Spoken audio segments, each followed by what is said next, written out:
So, we will be having an interesting conversation today. And I think, especially for those of you who are students, those of you who are in social work or frontline, doesn't really matter. Good evening, Rasta Angel. What's going on? 72. I think that I want you to prepare your questions because I have someone with me today who worked in CAMHS not long ago, but can tell you a lot about it. And they're still in the field. They're still in the field and they're going to answer your questions. I've got a lot of questions to ask them, but help us understand more about what we're doing with CAMHS. CAMHS. 12 Vibes, appreciate you. Thank you. Appreciate you. It's been a long day, but we still got to do it.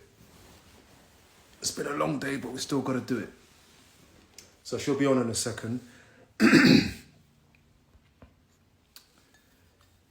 So get your questions ready, okay? Around children's mental health, behavioral challenges, and I want you to get your questions ready about that, and bring your questions. I forgot what I'm saying. She's here now. Evening, hope your day's been okay. My day's been okay. I was on track for doing X and then Y and Z came along. Do you know what I mean? Finally made it to a live. I don't know who it is though. Finally made it to a live. Well done. Appreciate you, man. Bring your questions. Someone's calling me a big bro. I'm not sure who it is though. Kim, if you want to request it, I might be able to request for you to join,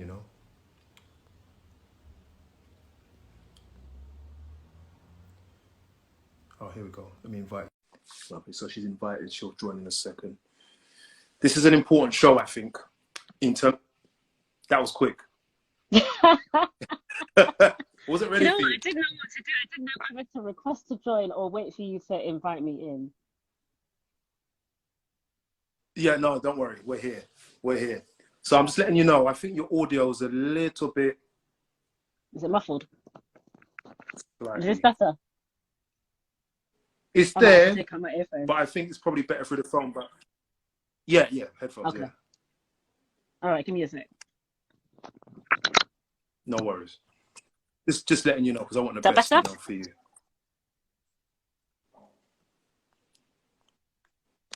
Someone's saying, 12 Vibes, you're in a hotel, you're celebrating, you're on holiday. What, really? Not fair.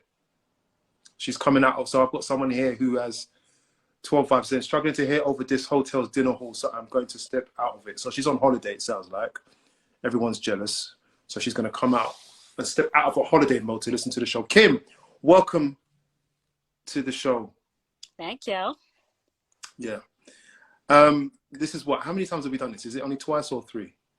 I've been on your podcast a couple of times. In terms of Instagram Live, I don't think I've done live with you yet, No, you haven't. No. You're very brave. It's not easy to just come on a live. I know. You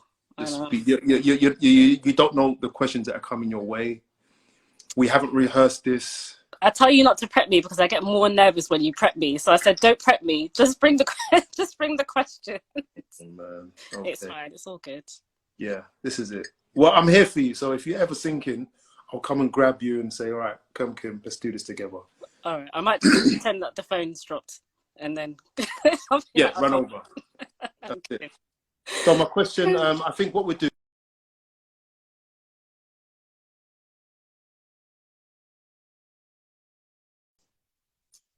My phone's doing its own thing. So what I would love you to do... Hey, Charlie, Katie. I think you're coming back a little bit. Okay, that's better, I think. Can you hear me now? Yeah, that's fine. Yeah, I think your audio or video is maybe your Wi-Fi is playing up. I don't know. Okay, I've literally just turned off the Wi-Fi, so hopefully this is better. I'm on 4G now. Is it? Let's see what happens. All right, cool. We'll do what it takes because this is I think it's one of the important shows. I will say, I want you to introduce yourself. Tell us actually not only who you are, but what you were doing prior to this, which will help everyone understand. Yeah, sure. Okay, so hi everyone. My name is Kimberly, and currently I am a trainee clinical psychologist. I'm in my first year. And prior to this, I was in CAMHS for about 5.5 years as a child wellbeing practitioner. And then prior to that, so I've always worked with children and families when I did my undergrad in psychology, and then post psychology degree. So before CAMHS, I worked as a family support worker for about 3.5 years, I think. And in between that, did a master's degree. I was on placement, working with children who had been through trauma. So it was actually a service called Body and Soul. It's a charity. Brilliant charity, so definitely check it out if you get the chance to. But they support families and adults and people who had been through trauma. And it was actually initially set up as a HIV support service, but then it widened out to trauma a bit more widely. So I did that for some time when I was doing my master's degree. And then I worked in education as well. So I worked in social care. That was adult social care, but I worked with young people.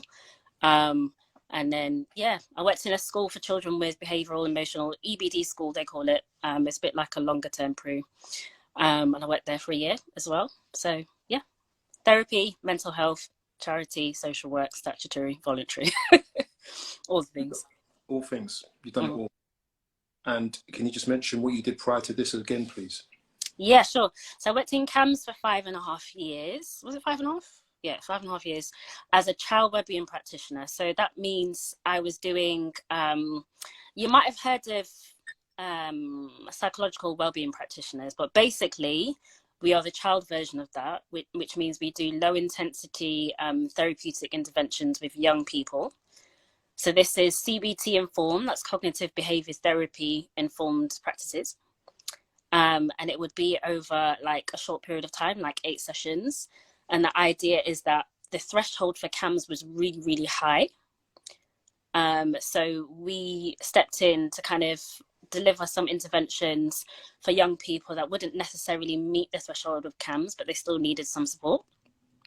So we were really, really an important service. And it's a service, it's still going on actually now, but it's a service that was kind of like around London and South East, and also I think in the West Mids as well for a little bit as well. But yeah, that's children's wellbeing practitioner, and I did that for 5.5 years. Yes. Okay. So I want to treat this session as if I'm talking to CAMHS. Can we do that? Mm-hmm. I just want to be clear, everyone. It says in the title, a conversation with CAMHS. I can see it on my screen. So this is it. How you doing, Miss Nessie? So this is the thing. Before I actually go into the questions, right, I just want to say to the audience, if you have any questions for CAMHS, ask now, because tonight we are doing a special where there is no politically correct way to talk about it. There's a reason for that as well. Okay. There's a reason for that. All right. So bring your points of view, your questions. But before I go into it, I want to say that you and I were studying at the same time. Was it? Yeah, remember I was like, you were doing your master's and I was doing my degree. Oh yes, I remember. Yeah. But in some ways you was kind of a real good motivator for me, because you kept saying to me, you can do it, Curtis, you can do it. Oh, nice. Appreciate it. Okay, so here we go. What did you do? In your job title again was, what was it again? Child wellbeing practitioner. What did you, as working for CAMHS? Mm-hmm. What did you do as a child wellbeing practitioner? Yeah, so it kind of started off as, because I trained in the first cohort of children's wellbeing practitioners in London and the South East, which meant that they had big ideas for us. Basically doing 3 main interventions. One of them, 4 main interventions, sorry. So we worked with young people up to the age of 18, from about 11. And that intervention we did 1-to-1. We did cognitive behavior therapy techniques. So that just means working with anxiety, low mood, but kind of like it's affecting their lives to some extent. but not so much so that they need extensive, like complex interventions. And it was very, very practical. So cognitive behavior therapy, if you haven't heard of it, is basically working with your thoughts, your feelings, and your behaviors, and how that might create a bit of a vicious cycle. So, for example, if a young person's worried about going to school, they might avoid school a little bit. We'd work with, how their avoidance might actually maintain the problem.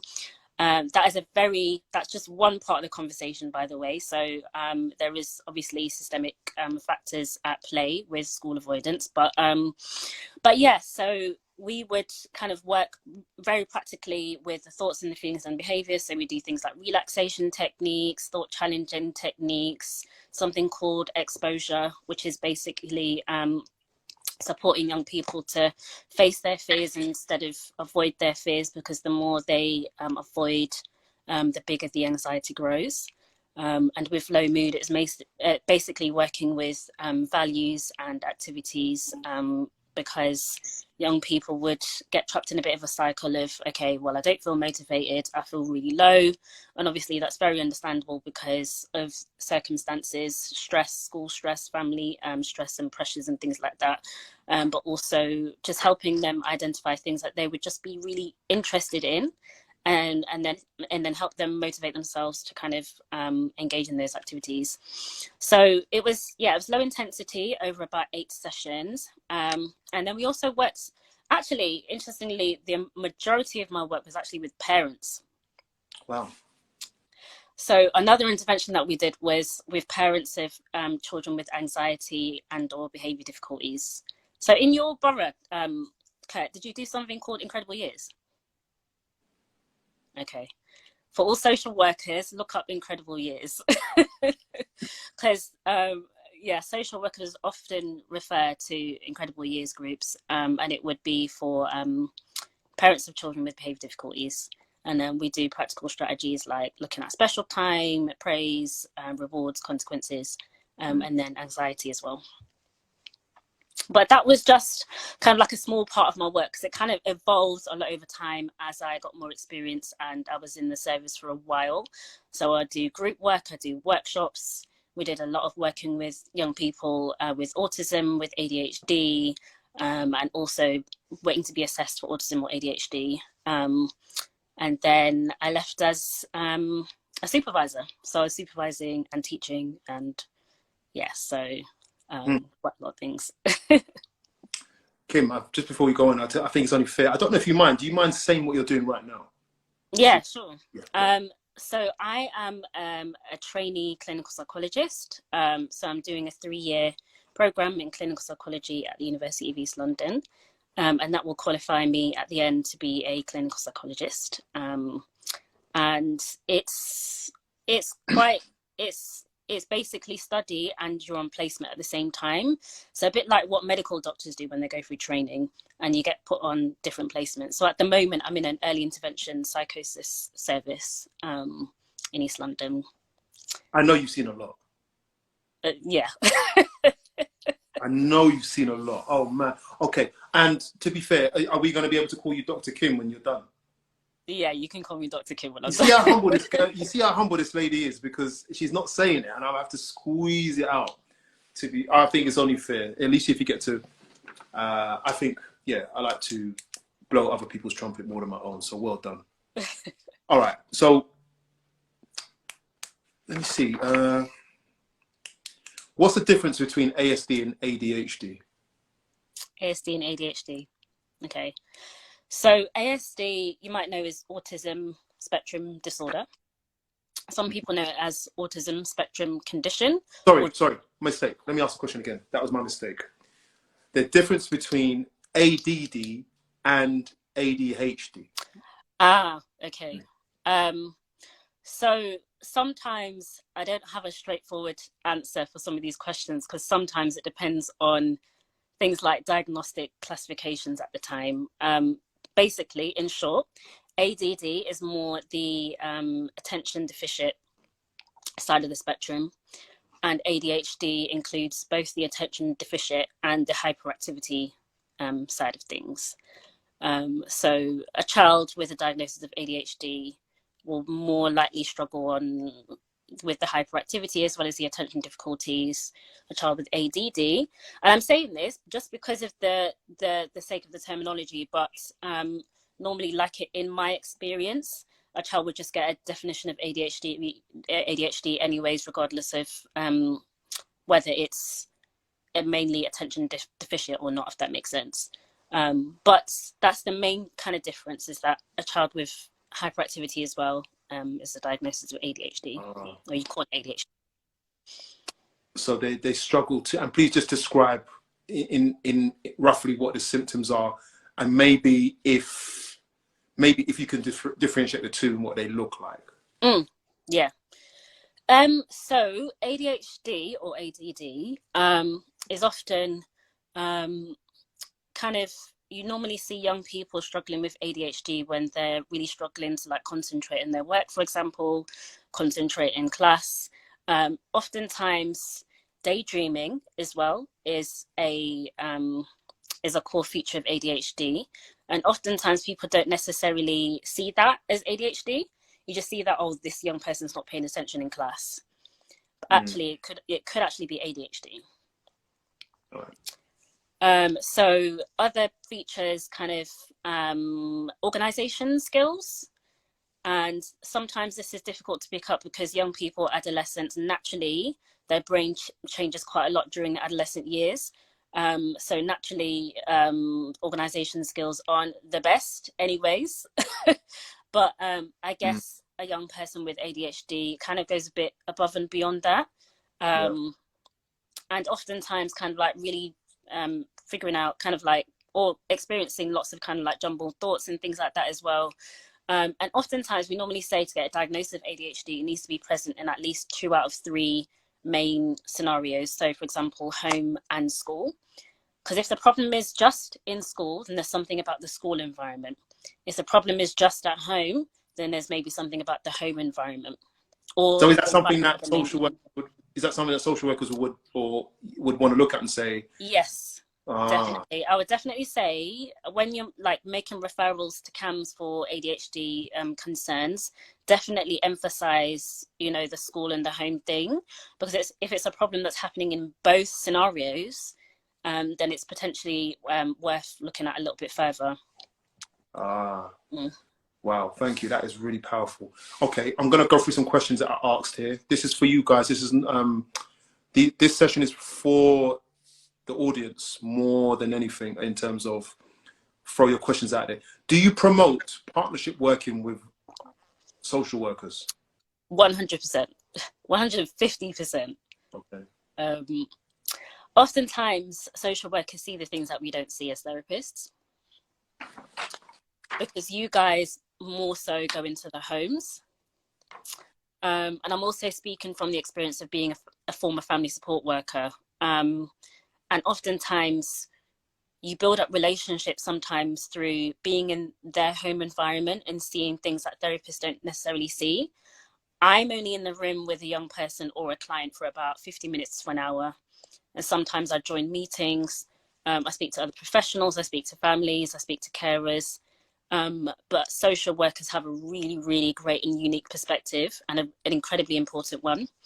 So when I was in CAMHS, we often worked alongside family support workers, for example. When I was a children's wellbeing practitioner, and I'm trying to suggest techniques around anxiety or low mood. And if they've got a family support worker involved, I say call up the family support worker or the social worker and be like, okay, these are the techniques that we're trying to put in place.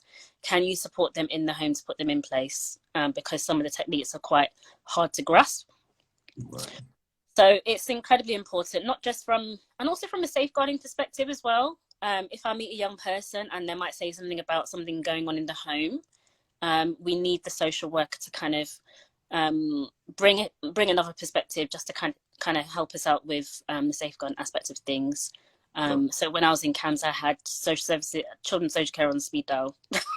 I knew the number off by heart. So that's how important you guys are to kind of children's mental health. And we often, I think in mental health, we can often feel, and this is a common perspective, I'm not saying this to kind of drag anyone down or anything, we can often feel quite insular within mental health. as in only really speaking to the professionals that we know. Whereas when we go outside, we speak to social workers, we speak to family support workers, mentors, youth workers, youth Anybody clubs, involved and with a things like child? that. Hmm? Anybody involved with a child? Yeah, yeah.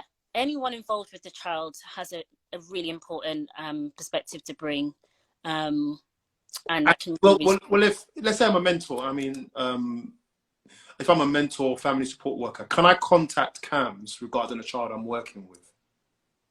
Yeah, yeah. And they, okay, okay. Yeah. And, So, I mean, it depends on the borough as well, because some boroughs, it depends on what team you're in as a social worker, because some boroughs and some services, like social work teams and stuff, will have a psychologist planted in your team already. yeah. So I don't know if you have things like AMAS and obviously child in need and things like that in social work. But these are like teams within social care that Yeah. sometimes have a psychologist actually literally situated within the team to support the team in the mental health side of things. Okay. ODD, oppositional defiance disorder. Why smiling? It's all right. No. Continue. Please define it. This is a question that's on the screen, sorry. ODD. From what I know, it's oppositional defiant disorder, and oftentimes young people with a diagnosis of oppositional defiant disorder display oppositional behaviours. But the reason why I'm smiling is that a lot of I just want to put this into a slight bit of context, because I think oftentimes there's a temptation to kind of talk about diagnoses in its what do you call it? What's the word? On its own, if that makes sense. So I think ODD is a really important diagnosis to kind of think about, because basically it is, from what I know limited knowledge about ODD, if I'm honest, but oppositional behaviours that are a bit above and beyond. So oftentimes I think what I've seen are children kind of like a lot of aggressive behaviours and a lot of kind of like smashing things and whatnot, that can be really, really common. But yeah, and what you'd see is quite interestingly, no, that's conduct disorder. I'm getting confused now. But yeah, ODD is oppositional defiant disorder, and that's a behavioural problem that can be diagnosed. And okay, I was going to ask, what are your views with those labels of oppositional defiance disorder? I don't know if I want you to answer that. You can have you me have on to be call for about 3 hours for this. okay. I mean, I'm saying that I just want, because I'm always about protecting the guests, and I feel pressure to answer things that might impact you later on. But it's up to you if you want. You don't have to, though. So I really want to say that diagnosis is really important. It's not straightforward. Diagnoses can be really helpful for people, and for some people, they find it quite difficult to manage.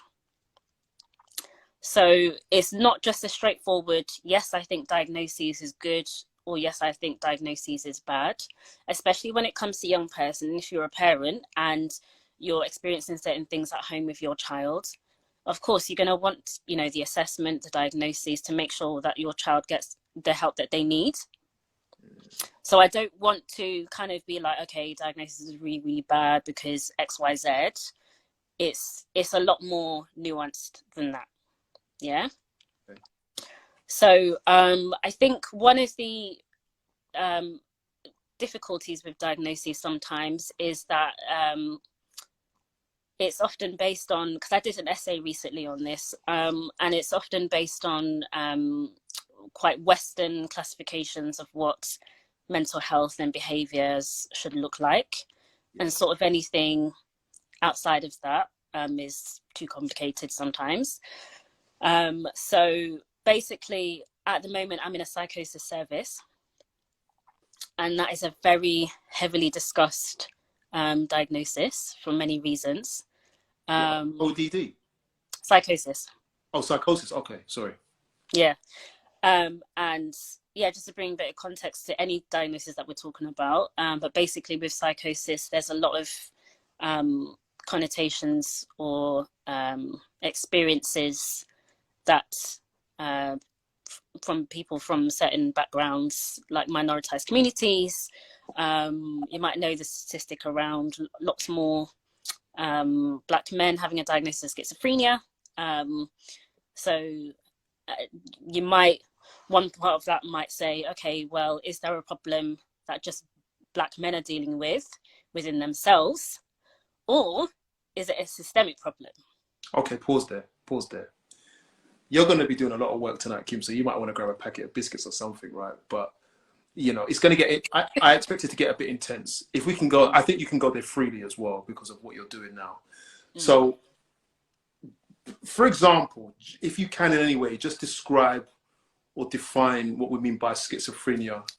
I know that a lot of these questions can be specialist specific, but if you can, because when we're looking at that, then we can say, well, do Black men have this more? So let's just define it a bit more. And do you want me to relate it back to young people as well? My experience with young If you people? want, I'm ready to go where you Or want. anywhere. Okay. Yeah.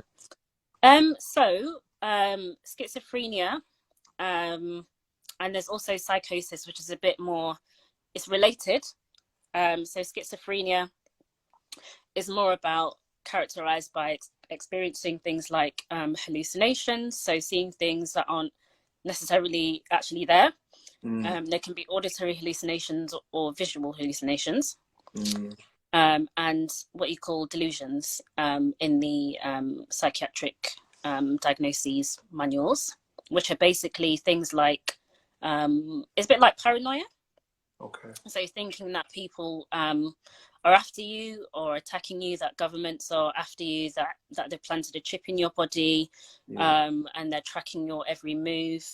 And then also things like, you might see in some manuals terms like thought disorder or like thought insertion or withdrawal, which is essentially you feeling like people are taking thoughts out of your head, or that your thoughts are being inserted into other people's minds. Or that you have things like receiving messages from the TV I've seen, or that, like your spouse is after you for whatever reason.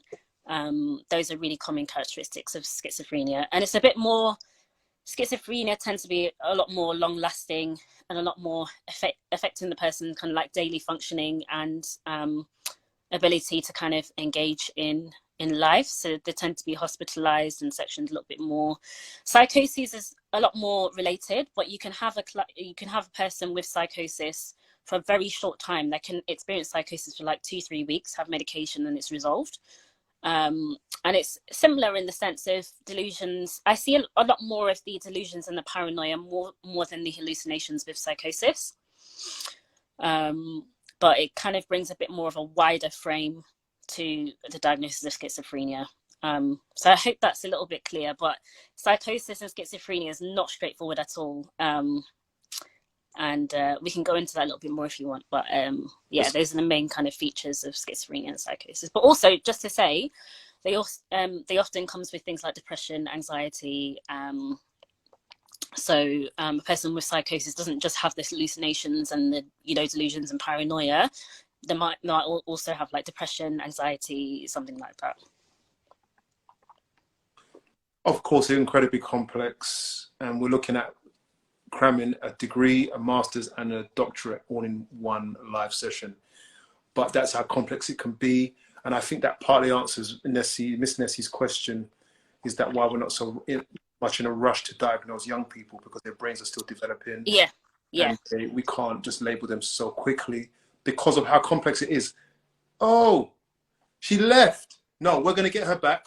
We're going to answer your questions. Don't worry. And what's going to happen in about half an hour is that we're going to restart this live again, because Instagram is now capping the lives at 1 hour for some strange reason. But we're going to do that. Join us again in about at 9 o'clock roughly when it wants to restart. Here she is. She's back. Here we go. No worry about that. The system is against us, man. Doesn't want us to preach the truth. Okay, so this is it. So why would you bring up the differences in racial diagnoses, demographic diagnoses? I don't know how you want when they want to coin it. But Mm. what is that about? Why are we seeing more schizophrenic diagnoses with black people? Mm. That's a really great question. I think you have to look at it from different perspectives. And first of all, the history of psychiatric diagnoses, like I said, is a very Western-based classification system. So, for example, and there's also a lot of studies looking at racism within diagnostic classifications. For example, I don't know if you know about the diagnosis called drapetomania. And it was concocted basically to describe runaway slaves. Oh yes, I do know that though. Yeah. So if you were a slave and you're running away from your master, you could get a diagnosis of drapetomania, which would basically make you the problem. So this is where we're coming from. And then you'd get consequences for having drapetomania. Obviously, it's not in the classification system at the moment, but I think one of the really important things when we think about diagnosis, especially with psychosis and schizophrenia, is that what is seen as progress might not necessarily be progress. So even though drapetomania was, back then and whatever, when we're thinking about psychosis and schizophrenia now, it's like we're thinking about what is inherent within the classification systems that we are using to diagnose people. Schizophrenia, if you really think about it, when we think about delusions and paranoia, like for example, in my clinic, in my service at the moment, in psychosis, we often see people coming in with delusions like, oh, okay, these people are after me, the government's after me, they're planting chips in my body. But actually for the Black community, a lot of this, on that continuum is a reality. Go there. Is a daily reality. Go there. I mean, what do you mean? And I'm talking from like personal experience as well. I'm not just talking about clinical, I'm a therapist, blah, blah, blah. Yes, I'm talking from that experience, but as a person coming from the Black community as a Black woman, you are dealing on a daily basis with, things like stop and search, the police, incarcerating more of our young men and Black men and women and things like that. It's really interesting actually, because what I've seen is a lot of Black men and women coming into psychosis and schizophrenia services with delusions and paranoia. And it often gets neglected that actually what's maybe contributed to that are systemic problems that are actually very real. Please spell that diagnosis, that slave runner diagnosis. Drapetomania, D-R, D for Delta, R, A for Alpha, P. Do you want me to put it in the chat? Yeah, go ahead. There's another one as well. I think it's called dysesthesia, but I don't know how to pronounce it. There's a really good book, if you're really, really interested. It's called Institutional Racism in Clinical Psychology and Psychiatry by Suman Fernando. Even if you just type the name Suman Fernando, he's done a lot of research as a psychiatrist into this field. So definitely have a look at that. I guess there is a connection between, I used to work in a youth offending service. An example is, for me, I worked in a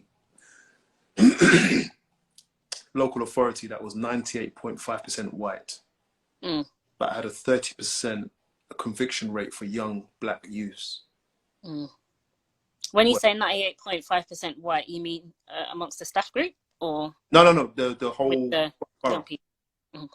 The whole borough. The whole borough was 98% white. Yeah. But they had a 30% minority stop and search rate, conviction rate, roughly. And that means that Black boys will naturally be in society looking over their shoulder. Yeah. Innocent or guilty. Innocent or guilty. But then that probably feeds into the whole, if there is any kind of mental or emotional instability, then that narrative will be exacerbated into something else. I'm trying to use medical language, but I can't. I'm not in that field. But is anything that I'm saying a connection? Oh yeah, 100%. I think you brought up a really good point with trying to make that contrast between what you see coming into services and the demographics of the area. That's really important, because you could be in an area that's 98.5%, you know, white ethnic groups.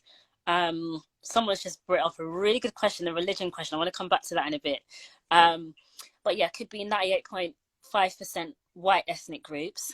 But then if you're seeing, I don't know, 30%, you know, if that rate was applied to, you know, white young men, you would be like, okay, well, it reflects, you know, the demographics of the area. But if it doesn't, then there's a problem there. Do you know what I mean?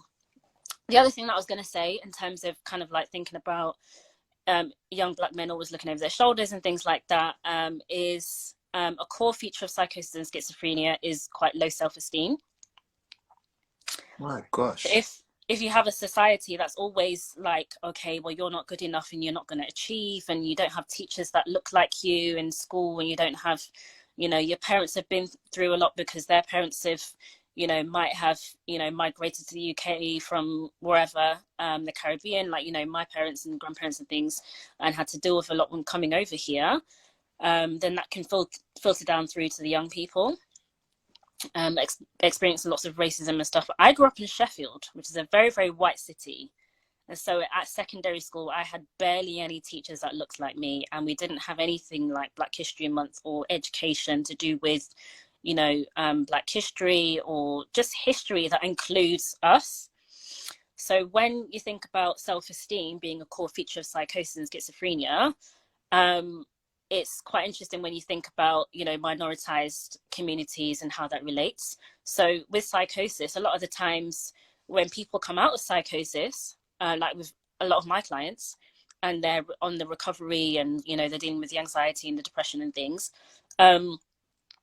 often what you see is actually they quite miss some of the features of psychosis, which might sound a bit strange. But if you have a voice telling you, I'm giving you a special mission to save humanity, and you're there with low self-esteem, right? Then you're going to be quite attracted to that. Does that make sense? Say it again. I'm making notes. Say it again. Yeah. I'm making notes. Basically, just to, you need to read this book, David Harewood. He's an actor. I don't know if you've you know him, but he did a documentary called Psychosis and Me, and I'm getting through his book, and he talks about it in here as well, about this low self-esteem and being a Black man, and yeah, in the acting industry. But there is a huge relation with low self-esteem and psychosis and schizophrenia. So if we think about minoritized individuals and how systemically we are kind of being fed these messages that we're not good enough, that we're not beautiful enough, that we're not, you know, whatever it is, we're not enough, then you're more likely to kind of have experiences that kind of draw you into feeling special in some sort of way. I've got a question, because I'm being taught tonight, seriously being taught, and others are saying the same thing.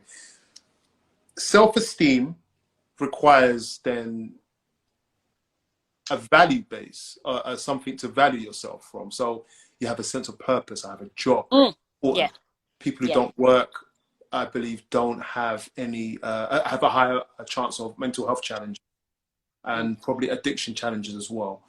Then that might lead to also sexual abuse and so forth, to make up that gap.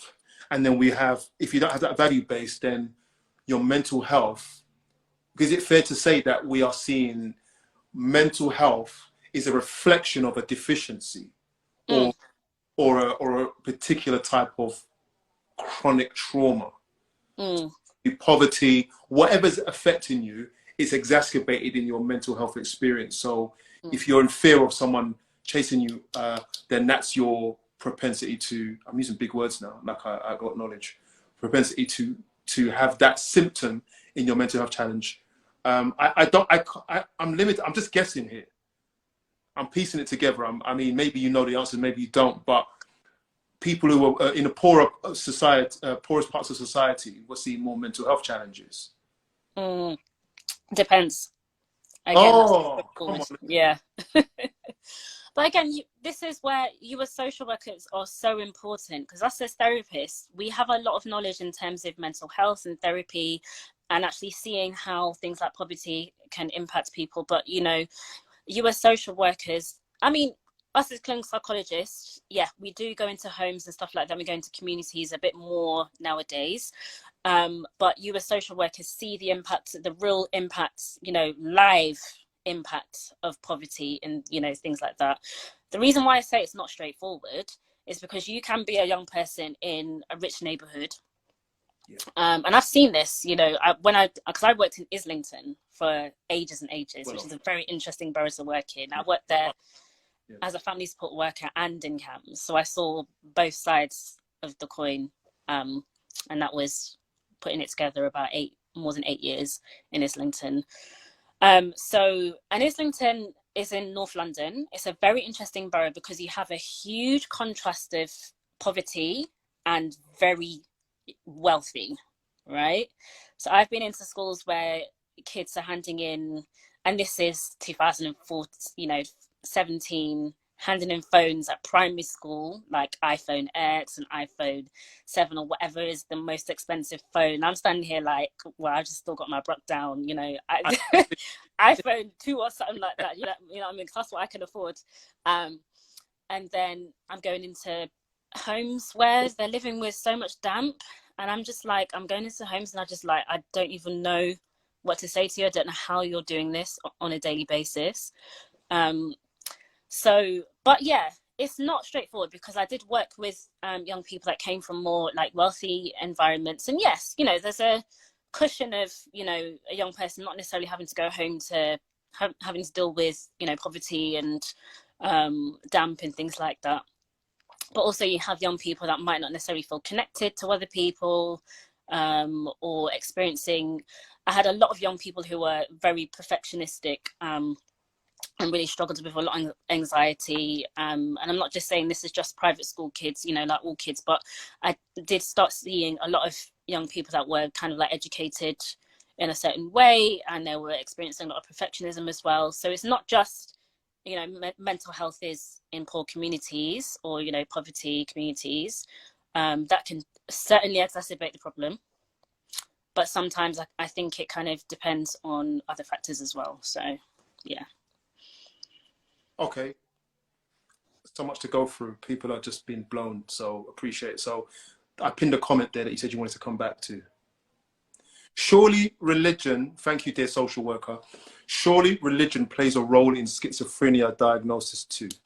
The reason why I said it's a very good question is because working in psychosis, and just to provide slight context, I work in an East London borough that is, the demographics are mainly South Asian. So we have lots of people coming into the service saying, I think, you know, Allah has given me a special message, and it's to do X, Y, Z. Or actually one of the questions on the questionnaires to measure whether someone's got psychosis or schizophrenia or not is actually becoming increasingly religious, which is very interesting. That's a problem. Actually, is that a problem? It depends on how you look at it. So we need to be like, so with religion, because, you know, I'm from faith community, I'm Christian, born and raised. So I see, you know, faith as a really important part of my life. But it's things like having like thoughts around kind of like, or feeling like you need to pray more or do things more and X, Y, Z. But it's not just in a kind of, oh, I feel like, you know, this will be good for me. It's more coming from an anxious place, if that makes sense. And I want to be really careful about how I say this, because religion for a lot of people and faith for a lot of people is really, really important. Yes. So dear social worker, like thinking of Jesus, that's a really good example. Yeah. So you it's things about being anxious. Yeah. Go on, make that point again from the start. Yeah. So for example, we see lots of clients that might experience a lot of anxiety with, say, for example, when I started in psychosis, we saw this this young man who was really anxious about if he watched something on TV. So within his faith group, if you do something that might seem like, you know, it's making you unclean, you need to like wash yourself and wash your hands and things as soon as you can. so that you can be clean again. But what would happen is, part of his, I suppose, experience of psychosis was, even with that, he was continually paranoid that the cleaning wasn't enough. Yeah. But yeah, so that's a really good question, because I think for me, growing up in a faith group, a lot of the ideas that I might experience are things like, okay, you don't do enough, you're not religious enough, you're not following the rules, X, Y, Z. And so that can easily turn into a level of anxiety that is like, okay, if I haven't done enough, then I'm not going to go to heaven. If I'm not done enough, I'm going to go to hell. And so that, in collaboration with many different factors, can really contribute to someone's experience of psychosis. That sounds like? It sounds like what happened in the pandemic. On that basis, then I'm assuming that the need for people to keep their hands clean and cover their faces, that's debated. Sorry. And that's the thing with psychosis. It used to be seen, and schizophrenia, it used to be seen as something that's very, very distinct and very, very separate from other mental health difficulties like anxiety and depression. But actually, through research and experience and practice, it's more like seen on a bit of a continuum.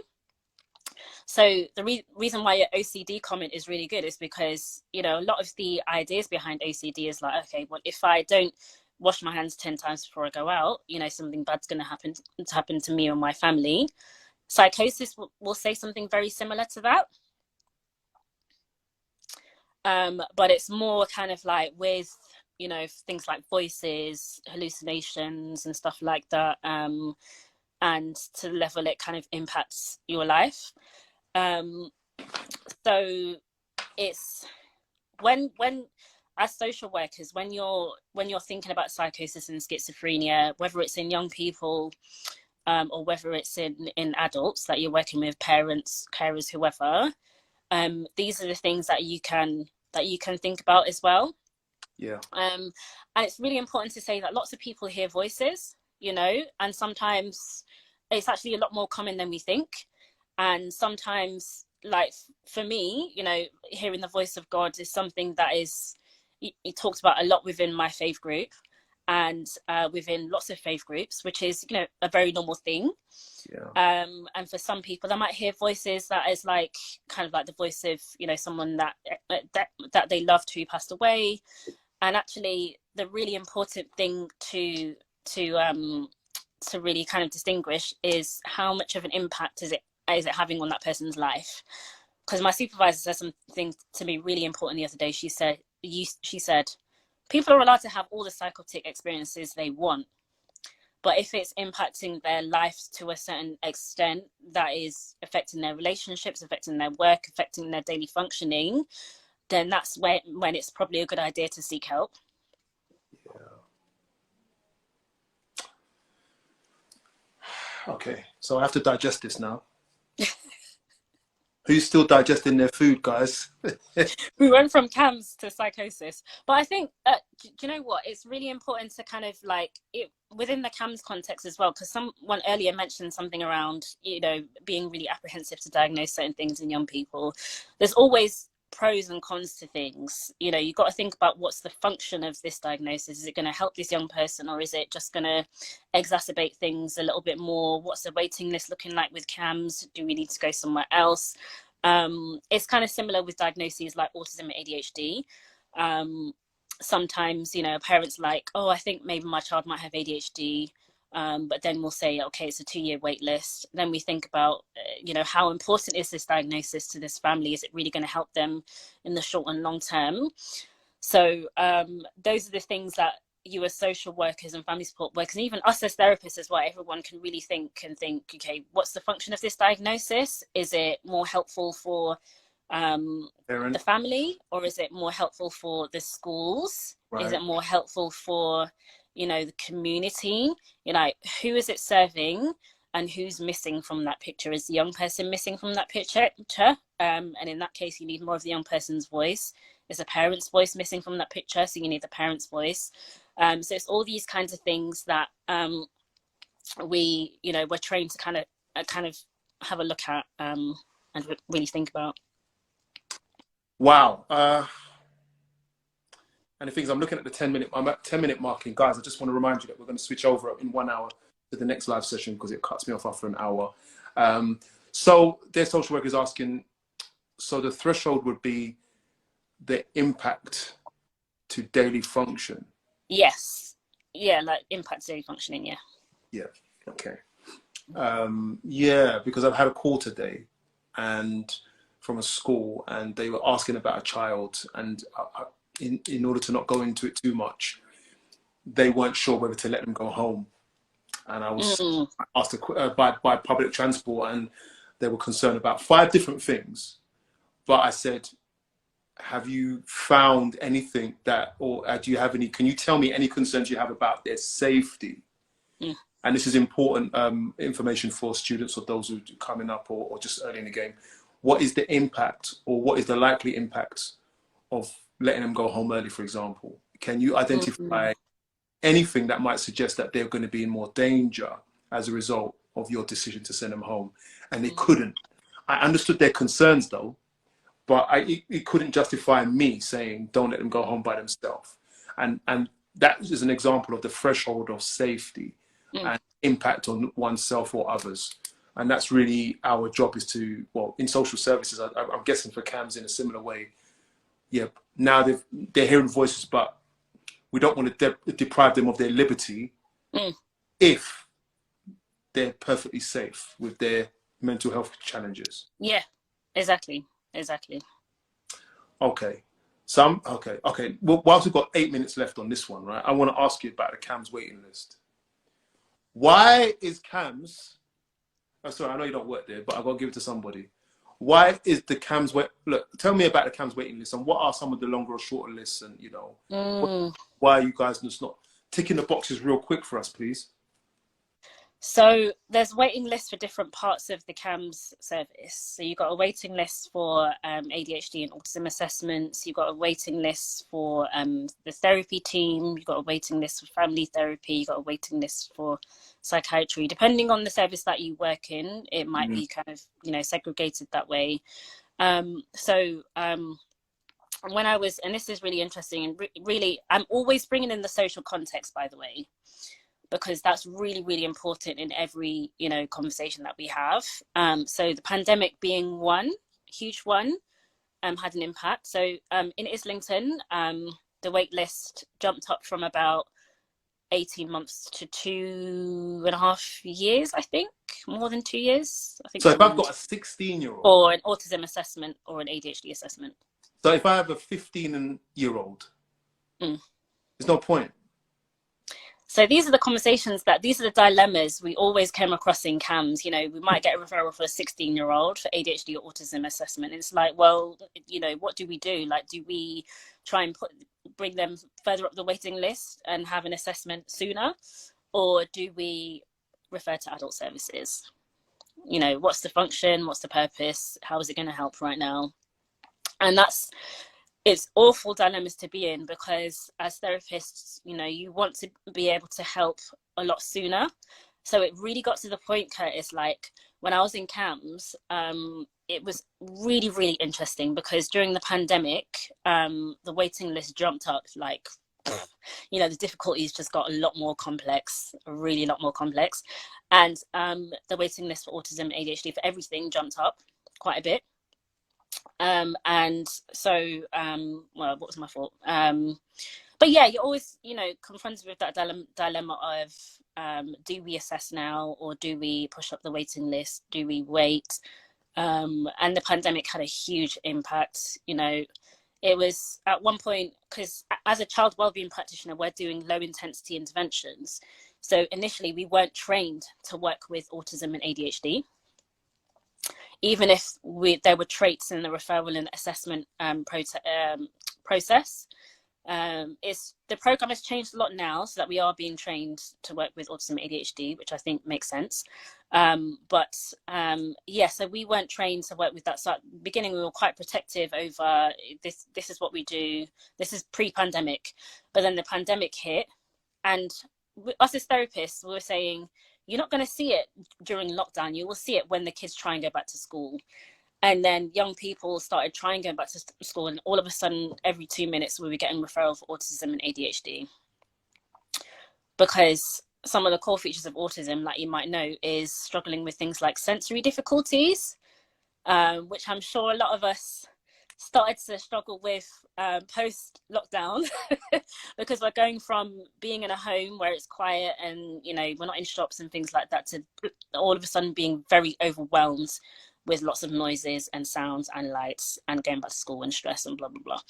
So anyway, so but yeah, so the waiting list, but that is, the Islington waiting list was actually shorter compared to some waiting lists that I've heard. I've heard like 3 years and 3.5 years and stuff. I'm sure you guys might know more on here, on who were listening on the live, but when I would say to people, oh, 18 months, and people would be like, right, that's really, really long. And it is really long, but it was short compared to some boroughs that I'd heard of. Yeah. All right. Well, if you're working for CAMHS, we'll be coming for you, but seeing as you don't. What I'm going to do is I'm going to end the live here. And guys, I'm going to restart it literally in 10 seconds. Kim, are you coming back? I'm coming back. Guys, I'm jumping out the live now.